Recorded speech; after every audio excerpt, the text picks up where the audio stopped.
एक नए जमाने की साइबर फ्रॉड इकोनॉमी तैयार हो रही है जो हजारों करोड़ की इकोनॉमी है। उसमें 50,000 करोड़ तक के फ्रॉड एक साल में देखने को मिलते हैं। बहुत सारे ऐसे लोग हैं जिनके बच्चे यहाँ नहीं रहते, जैसे अमेरिका में रहते हैं, वहां से भी वो पैसे भेजते हैं, उनके पास पेंशन भी आती है, रिटायरमेंट के समय उनके पास पैसा पड़ा हुआ था वो भी है, तो उनके पास 1.5-2 करोड़ रुपया 5 करोड़ रुपया बैंक में रखा हुआ है। ऐसे लोगों को ये लोग परेशान करते हैं, बुलिंग करने वाले, और खास करके डिजिटल अरेस्ट वाले। ऐसे फोन कॉल आते हैं कि आपके जो खाता नंबर है, आपका जो पैन कार्ड है, आपका जो मोबाइल नंबर है, आपका जो आधार नंबर है, ये आपराधिक गतिविधियों से जुड़ा हुआ है और ये मनी लॉन्ड्रिंग से जुड़ा हुआ है, ये इससे जुड़ा है, ये उससे जुड़ा है। इस प्रकार के फर्जी कॉल आते हैं और ये कॉल आते हैं तो पूरे टेम्पर्ड होते हैं, वो पूरा जो है एआई इनेबल्ड होते हैं और वो नकली आवाज होती है एक तरह से, और वीपीएन का यूज होता है और तमाम प्रकार के इंटरनेट का, जिससे आप लोकेशन भी नहीं पकड़ सकते उनकी। फिर वो उनको धमकाते हैं। तो एक दंपति सुप्रीम कोर्ट पहुंचे, कपल थे बुजुर्ग, कि हमसे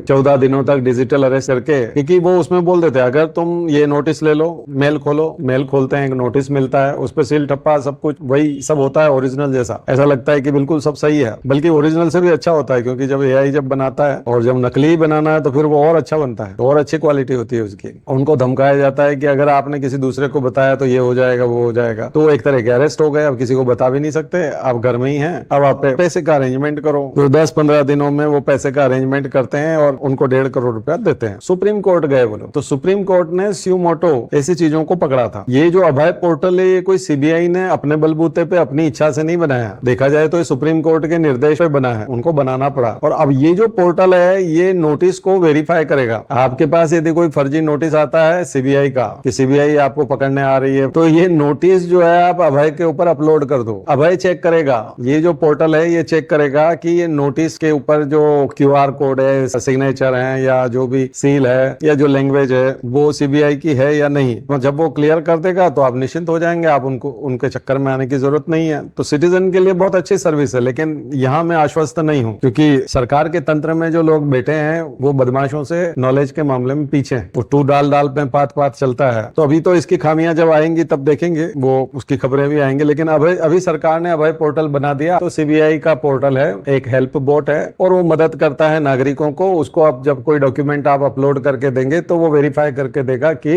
ये सही है या नहीं है। तो यहाँ आप अपलोड करेंगे, उसके बाद यहाँ स्टार्ट वेरिफिकेशन करेंगे तो चैटबॉट वेरिफिकेशन करके देगा।